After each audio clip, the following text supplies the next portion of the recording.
Hi, this is Mark from LongIslandWatch.com. I got some new artwork. It's really cool, isn't it?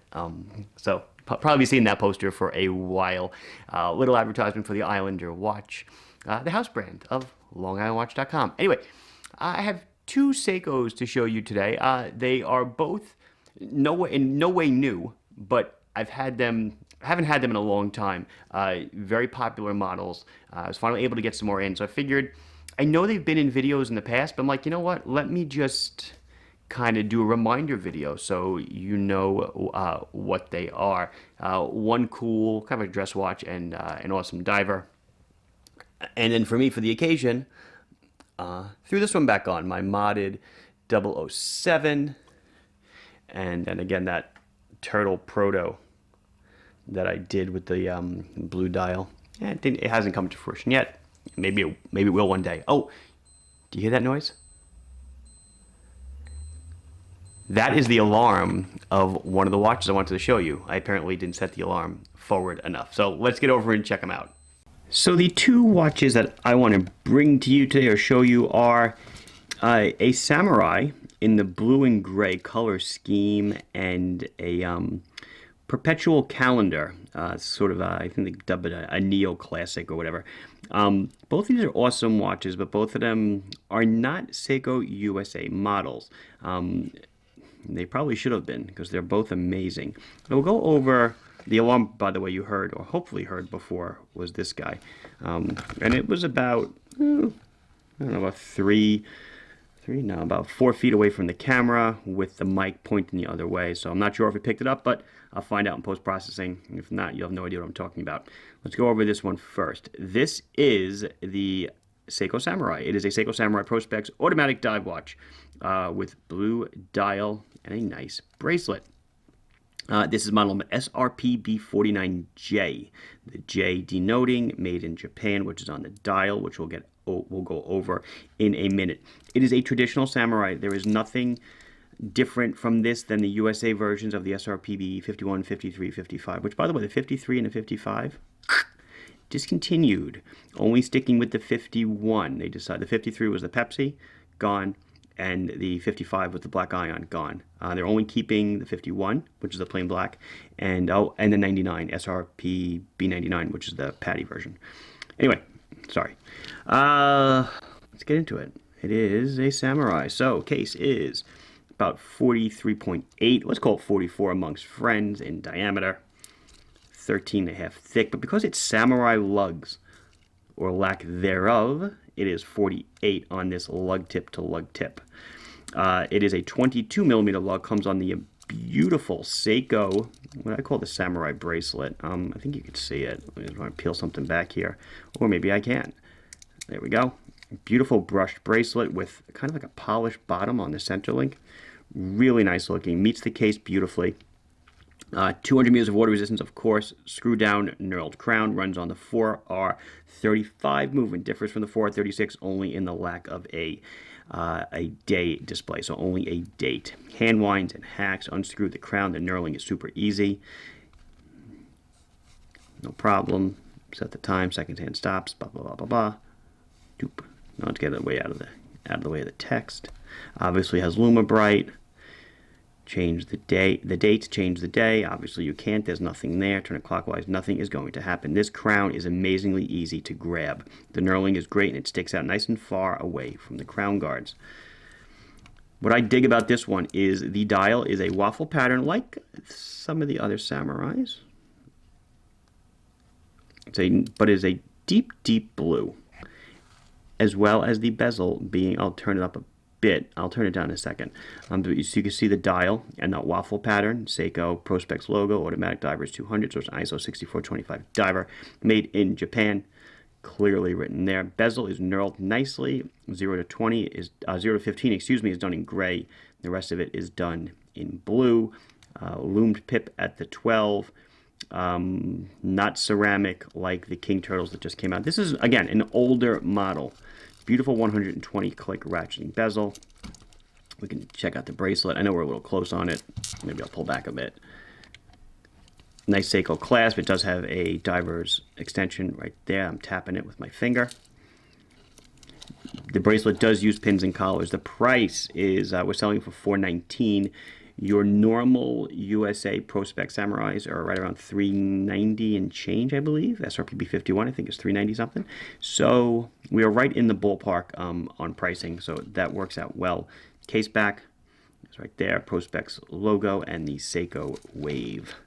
Beautiful watch, glows like a flashlight, right? Of course, excellent, no complaints. The pip, I'm looking for the pip. Here it is. The pip is down here, lower right by the minute hand.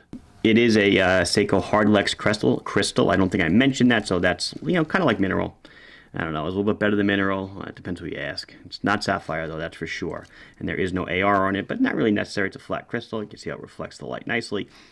Bracelet option. So, comes on the great bracelet. It really does. I think this bracelet is excellent, except for the fact that it uses pins and collars. Boo. I was recently in a meeting with Seiko and I asked them, what's up with the pins and collars? And honestly, they don't really know why either. So, screws just would seem to be so much more logical. Strap code makes a bunch of options for the Samurai. My personal favorite is what they call the hexad. Super cool, goes with the angular cuts of the case. I really like it. Let's see, I think there's one more thing I wanted to mention. Oh, I am not a fan of the turtle. I've said in the past, not a tremendous fan. Oddly enough, yes, I'm wearing one under this glove. I dig the Samurai. I think it's amazing. I love it. I love the angularness of it. It reminds me of an F-117, just kind of cool. Nothing always changes as you look at it. So that is the diver I wanted to show you. Let's get into the neoclassic chronograph, which I will just flip my notes for a second.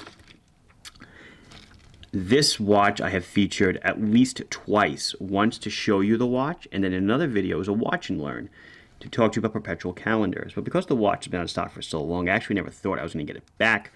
I took it away from the website. I made all the listings hidden. And then when it came back in, I was like, you know what?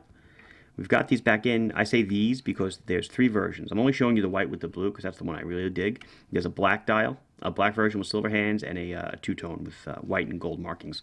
White dial, gold markings. This is an amazing watch for about $159. It does so much. The only thing it's missing, I've said it before, is darn, I wish it would have made it solar, because it is a perpetual calendar. Perpetual means it will correctly display the complete calendar for you for many, many, many years, more than likely outliving you. I'm trying to think, what year are we in? We're in like 2020. In the year 2100, I'm going from memory, you can correct me if I'm wrong. I'll look it up when I'm done, I guess. In the year 2100, there will not be a leap year because it's not divisible by 400. So that's when this watch will mess up. But because we're on the modified Gregorian calendar. Okay, so let's get into it. This is model number SPC 131. The other 2 models are SPC 129 and 133. It runs, let's do size first. It's 44.5 in diameter. It doesn't look 44, does it? I mean, the Samurai was 40, I guess. Anyway, 44 in diameter, 44.5, 11 thick. Just shy of 51 on the lug tip to lug tip. The lugs do curve down nicely. It is a 22 millimeter lug. You would expect that. A solid screw down case back. And you can see, or I can see, this was manufactured in August of 2019. So apparently they're maybe just bringing it back into the fold, so to speak. Water resistant to 100 meters. It is a Hardlex crystal. I think this watch is it just does so many things so well. Before we get into the functionality, we'll check out the strap. It is a really nothing to be excited about. Black calfskin leather strap. Here's the tagging. Whoops. Okay. Let's get into the watch. So the watch runs on a Seiko 7T86 movement. It is a perpetual calendar and an alarm and a chronograph. It runs on a regular battery, so every few years the battery has to be replaced. Setting it is a little bit of a dog, but not horrible. I'm not going to set the entire watch for you because when you get it, it is already displaying the correct calendar. More than likely, I actually don't know if it's AM, PM, and I'm not going to mess it up, but I pulled it out of the box, and the time is right. It is 11:00 something. on February 3rd, day after Super Bowl. Let's go through it. So, a lot of stuff going on here, right? I've got a day of the week indicator up here, and a little chronograph CHR written right there. Running seconds over here, and I have what says alarm, but is currently also pointing to the current time in 24-hour format. See this little hand's pointing to 11 just before 12 and 11:07, 11:08. That is the current time. That's one of the big things when you reset the watch. You have to make sure that the hands here match the hands here, or else the alarm will not function. So how does the watch work? Well, I look at this hand right here, and the half moon is encircling the 3. That's today's date, the 3rd. I hit this button once, and I watch this.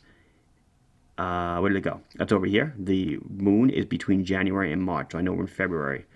I hit this again, and the moon goes to LY. We are the year 2020. It is indeed a leap year. Next year it would be +1, +2, +3, and then after that, back to leap year. So it will keep the date of February 29th, correct? I hit it again, and we're back to 3. If I did not hit it again, it would automatically go back to 3 eventually. Bottom button, chronograph. So this hand now, I'm not looking at the moon anymore, now looking at the arrowhead. This guy is racing to get into chronograph mode. We're in chronograph mode. I press start, the seconds hand goes, and I have a minutes and hours register down here. Stop, reset, the whole usual stuff. If you wait, it will go back into time mode, or if you hit chrono again, goes back into time telling mode, and this goes back into the current slave time. Let's set the alarm again, though, just so we can get used to it. You pull the chrono one click, and you press down here. And see how this advanced a minute? 2 minutes. I'm going to press that back in. And now the alarm is set for 11:10. Or 11, I can't even tell. Maybe it's 11:11.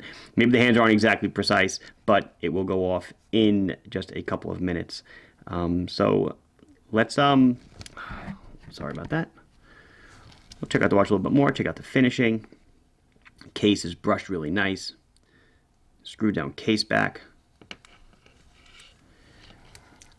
Crown's not signed. Not a lot of great stuff going on there. Nice polished buttons. And what I will do is I'll just stick around, and when the alarm goes off, I'll edit the alarm back in.